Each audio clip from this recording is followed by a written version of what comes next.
Hello, my Shang friends. Today, I'm gonna go over creatine, okay? This video is gonna be all about creatine. Why the frick would you want it? Well, let me explain in this video. So, first of all, what is creatine, okay? We have creatine already in our muscles. Creatine helps us produce energy. So you need energy for basically any movement that you do. You're using energy to do this. During high intensity activities like weightlifting, like sprinting, our muscles use ATP is the form of energy that we use so that our muscles can move in that high intensity rate. Creatine helps produce more ATP. So you're producing more energy that is used in those specific instances. So if you're lifting, maybe if you're a sprinter and doing really quick, high impact activities, creatine supplementation might help you in those workouts. When you take creatine, you don't just, with no work, get bigger muscles. It's not like that.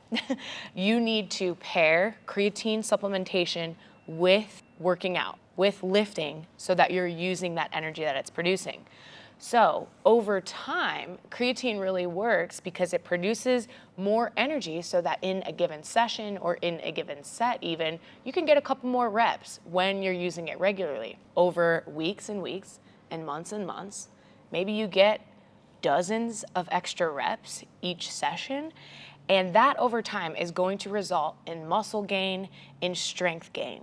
So that's how creatine works, okay? It's not a magic supplement. It's not a steroid, which some people who have no idea what it is, when they hear that it's performance enhancing, they might hear performance enhancing drug. That's not what creatine is. Creatine is very well researched, very legal, and very healthy. It's shown to be very safe for you to use. Other benefits that creatine has that have been studied are that it boosts muscle and strength gain. We already know that. It improves your anaerobic endurance. It reduces muscle damage and soreness from exercise. It increases the amount of glycogen your muscles can store, and it helps preserve lean muscle mass and strength while you're restricting calories. So we'll get back to that last one in a little bit when we're talking about some of the myths, but the creatine supplementation recommendation is just 5 grams of creatine per day.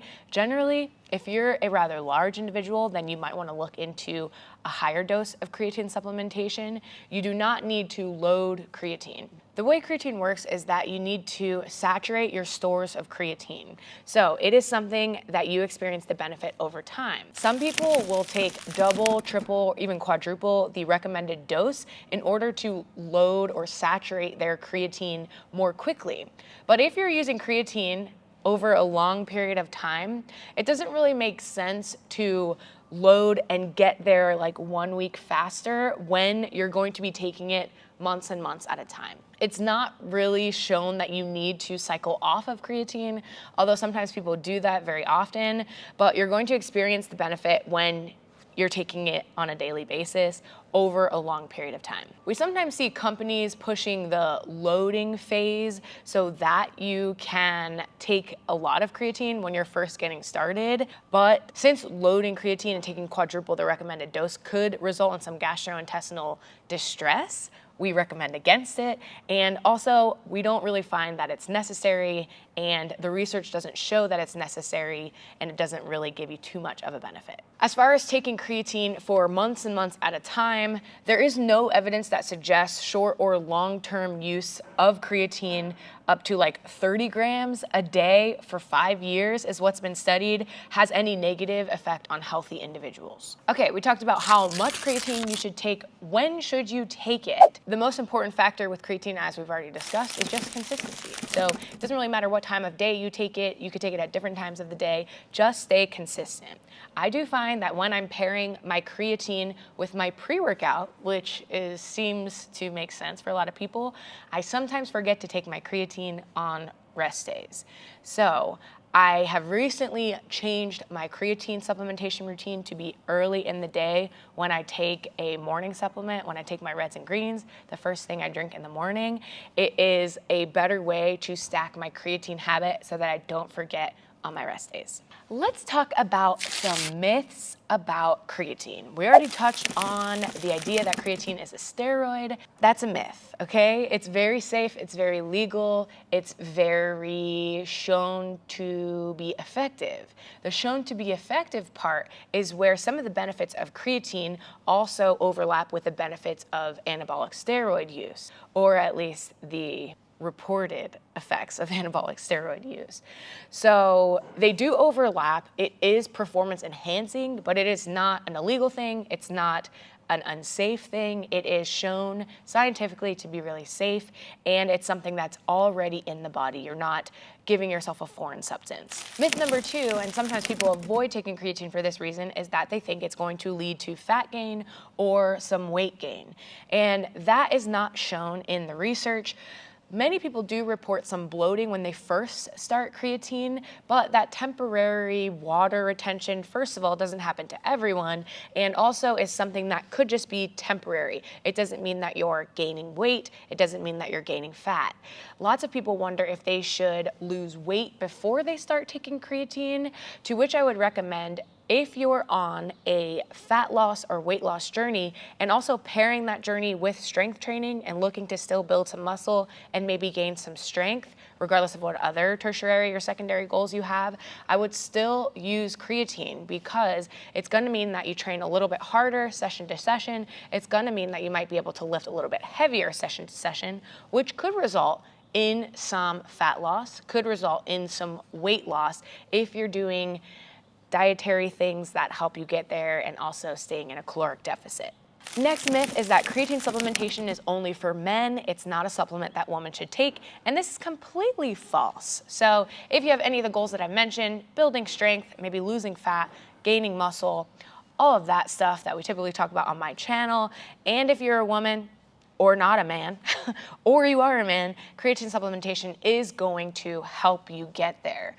Typically, because supplements are usually marketed to men, it is something that is more synonymous with male lifters, and women may just not know that much about it, although lots of you watching are probably savvy to creatine, regardless of your gender or sex. Last thing on that is a lot of the studies that have been reported are studied on men, but it's not just men, and when women are involved in the studies, it does still show to be an effective and safe supplement. Since we're talking about studies, I do want to share with you guys a really great resource. It's called examine.com. If you haven't ever heard of examine.com, it is a database of supplementation information that you can just pop in any old ingredient or supplement that you can think of, and it will break down the research and kind of give you summaries of supplements very similar to what I'm sharing with you here, and it is very easy to understand. They are not affiliated with any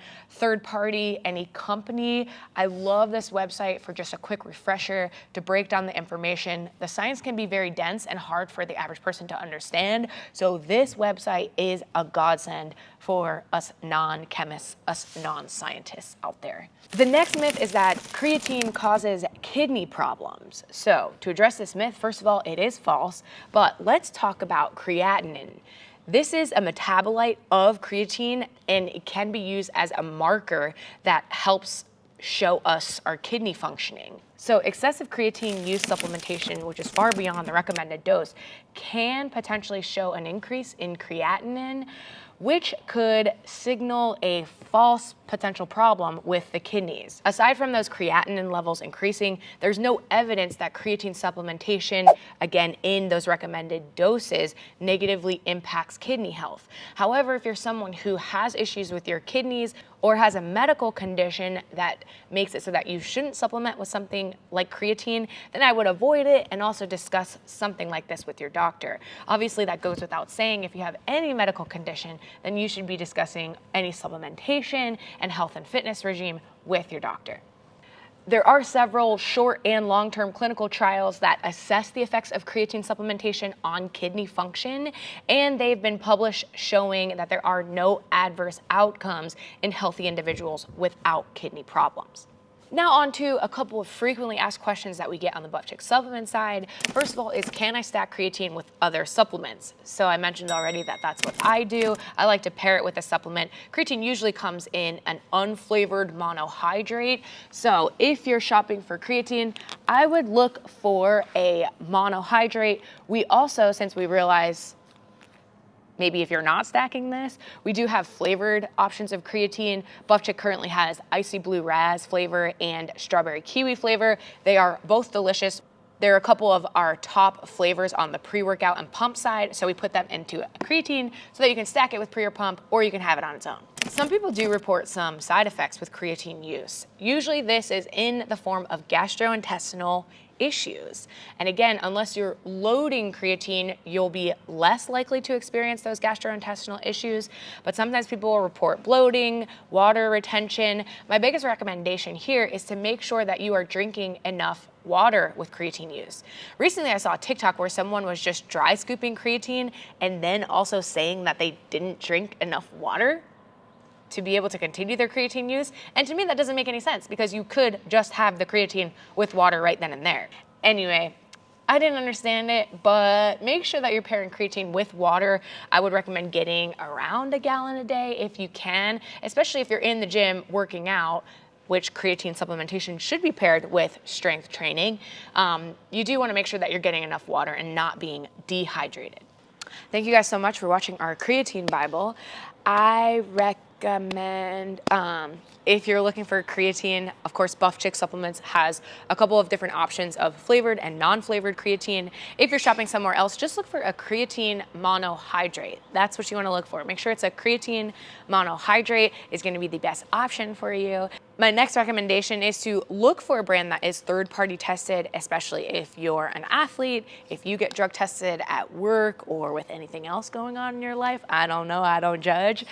You can take our supplements knowing that they are third-party tested and there are no banned substances in our creatine or any other products at Buff Chick. Thank you guys so much for watching. I will see you guys in the next video. Bye.